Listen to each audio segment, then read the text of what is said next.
Mga kabrigada, pansamantalang pinalaya ng otoridad sa Qatar ang 17 Pilipinong inaresto dahil sa umano'y unauthorized political demonstration noong March 28. Sa isang press briefing sa Malacanang, sinabi ni Department of Migrant Workers Secretary Hans Leo Kakdag na binigyan ng provisional release sa mga Pilipino habang nagpapatuloy ang investigasyon.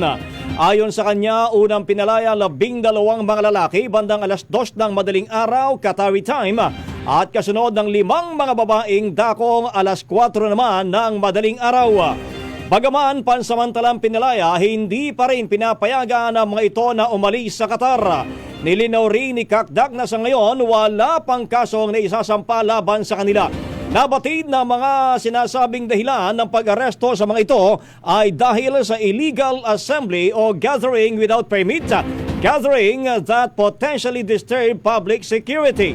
Sakaling mapatunayan na meron silang paglabag, maaaring maharap ang mga ito sa pagkakabilanggo ng 6 na buwan hanggang 3 taon at posibleng multa na nagkahalaga ng 10,000 to 50,000 Qatari riyals.